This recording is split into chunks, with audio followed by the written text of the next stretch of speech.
This video is made possible by the EA Creator Network. We're going to be discussing today and breaking down is all the legend changes that have occurred, the buffs and nerfs to various loadouts, and some game updates that I really want to discuss with all of you. So what we're going to do is we're going to segue to some of these first discussions and changes, and I'm really pumped. Let's get into it. Let's discuss it. So one of the first changes, I'm going to highlight some footage and that you'll notice is that whenever you are rezzed in game, you actually spawn with your full kit of everything you had, which is a nice quality of life change, and I consider this a buff. So if you want to respawn your teammate, you don't have to worry about going back for your box. You have every bit of items. Now what we have noticed is that all their items do remain in the box, so it's a duplicate. So then the person can still armor swap and grab what they need off their box, but essentially, I guess it's like adding more loot to the loot table because everyone is getting a little bit more loot after that. I found that really interesting, and that's why I wanted to highlight some of the gameplay footage that you see here when we rezzed and I was Newcastle and we crafted banners, and I thought that was a pretty awesome change. Now we're going to get into the legend changes. So Catalyst has received a nerf. She can actually only put down 2 spikes that can exist at one time, and the third one won't really work anymore. So you hold 2, same as, per usual, and then, but only 2 of them can live. So this kind of stops some of her lockdown power and potential. And the other change was her ultimate ability. The duration just isn't as long now. So getting rid of a bit of that visual clutter and timing. So it does come down. I want you to kind of get a feel, and while that happens, we're going to throw one of these down, and it disappears. You can still bring them back up and move them around, but now you don't have that option to lock down a building as efficiently as possible. And keep in mind, this wall was already quite long, and you'll notice the timer as well doesn't necessarily reset until the wall comes down. So just as a reminder of how that timing still works. And there it goes. Just another quick thing to highlight with Catalyst is that they have removed the pass-through. So when I say pass-through, I want to highlight that for you guys here, is that when you shoot through it, it doesn't stop the damage, it actually bleeds through. That is now intentional, and they mentioned that they didn't want a legend to have that power to hide behind. And also the hitbox is pretty big. The other one that they also nerfed for Catalyst here, that I didn't highlight right away, was the fact that the throwing distance is not as far. They nerfed the throwing distance to ensure that this legend didn't have the ability to really catch people out and throw it from a really far distance, removing some of the oppressive power, where they mentioned that they want that power to stay with a legend such as Fuse, rather than giving that to Catalyst. Now another change to the visual clutter and combination here is the smokes for Bangalore have been nerfed. They don't last as long. Now, the duration of smokes was pretty long before, and the other thing that was changed is also her passive movement ability. Her passive just doesn't last as long either, and this is a bit of a nerf to her kit. And the first nerf that we've seen to Bangalore and first change, and there we go, the smokes are now gone.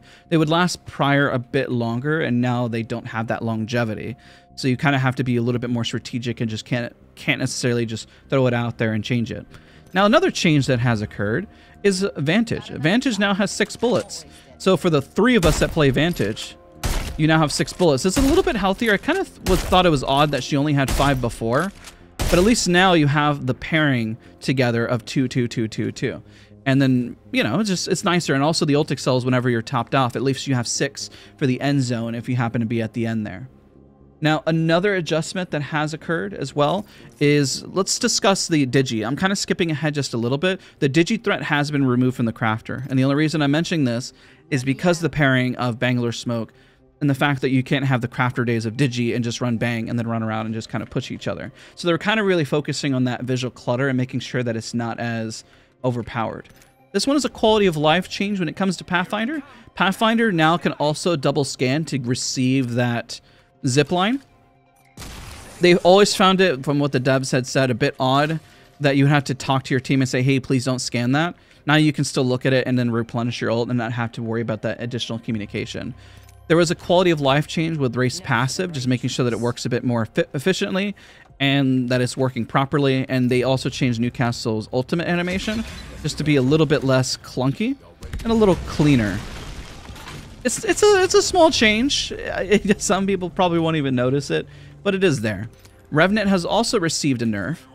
Now, it doesn't replenish for 30 seconds whenever you get a knock.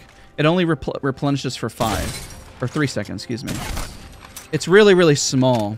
Let's see if the target dummies did increase that time. Let's take a look. Nope, it doesn't. but the timer has been adjusted, so gain only 3 seconds, not 30 seconds. Now, the reset still happens to get your, you know, tactical to fly around and everything. That is there, but Revenant just isn't as, I guess, the momentum has just been slowed and not as overpowered. Because, I mean, it was pretty busted. That lasted for forever, let's go and be honest. Now, let's continue to break down some of these changes. We discussed all the quality of life. We covered most of the buffs. Now, let's cover some of the changes that you see in the care pack. Now, one of the big ones, because we talked about the Digi coming out of the crafter, the Wingman is in the crafter. Now, one thing that has been removed is the boosted loader, but it's also baked into the Wingman. Now, look at that rate of fire. I almost want to say it's back to Season 0 Wingman. This thing is insane now. Look at that. That's crazy how efficient that is. And it comes with a Skull Piercer already baked in.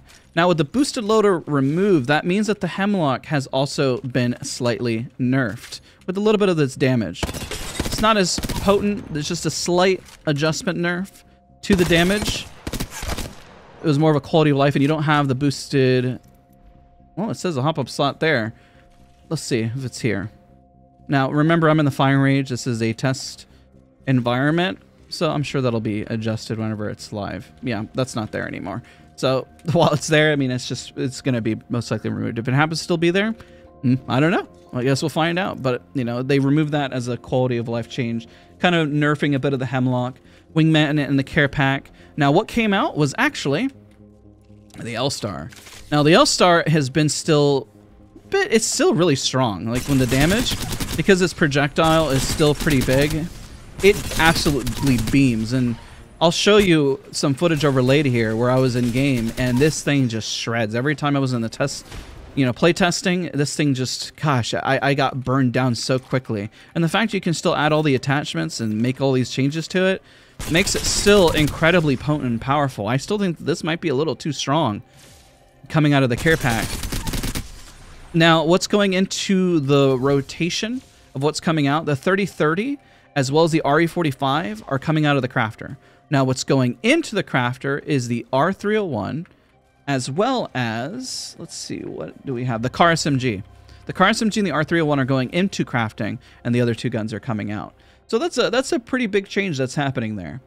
Now, the biggest thing that's happening as well to snipers is their projectile has been buffed. So as you shoot from a distance, their bullet size is just a bit buffed, and also for the charge rifle and Sentinel. Now, the 3030 has been nerfed through its hipfire. The hipfire just isn't as reliable as it once was. And you'll see the reaction skin. I actually picked up the wrong loadout there, but if you want to watch the other video, that's a good little marketing thing right there. The hipfire just isn't, it's still strong, don't get me wrong, but as you can tell from live, it's not as reliable as it once was, removing that firing potential. And actually it's kind of massive now that we kind of look at that. That is a pretty big hit. You know, so it's not as a versatile loadout. It's because it's got great economy still. You know, it's easy to find heavy ammo, and it's very potent. Now, the Bocek bow has been slightly buffed, even though it's in the care package. Its draw distance has been slightly buffed, just a little bit, just to kind of incentivize people to continue to use it. It's a little faster. You know, not too crazy, but it's just a small change, and just a reminder that this gun is still, well, it's a bow. It's still really, really potent and very powerful.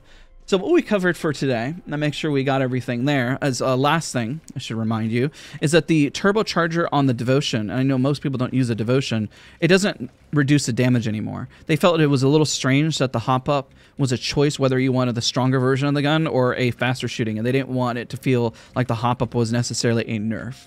So what we covered here is what went into the care package, what was removed from the care package, some changes that have occurred with some of the loadouts, like the Hemlock being slightly nerfed, as well as the 3030.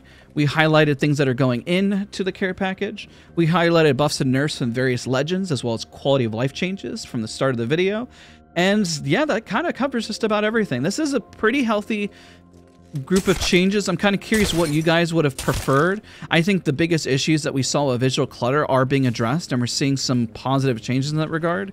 I'm excited. No more of this. They kind of said it on the dev stream, and they kind of said can't see blank. You know, we all know what that means. You know, can't see the the S word, right? But so I respect the fact that they are very aware of that, and hopefully they continue to make these adjustments.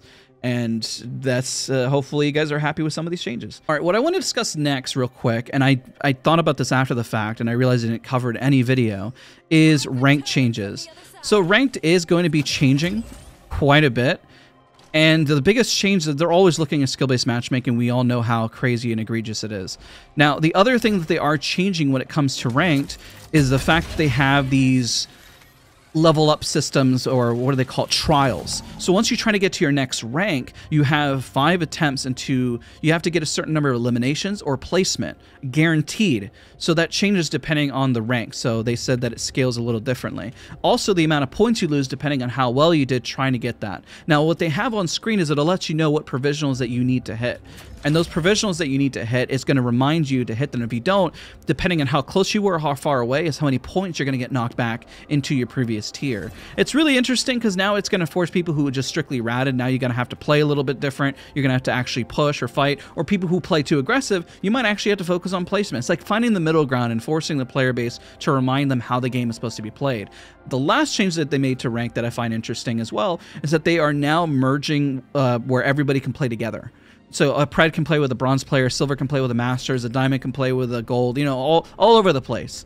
Now, I have concerns where this could be an issue when it comes to boosting, but, you know, I guess it is what it is. Guys, I want to appreciate you all for watching, for taking the time. I slowed this down from the prior format and really in the test range and breaking down each of these buffs and nerfs and changes. I'll have everything timestamped in the description for you, so you can see that all there if there was a specific change you personally wanted to see and highlight, so then you have your full list.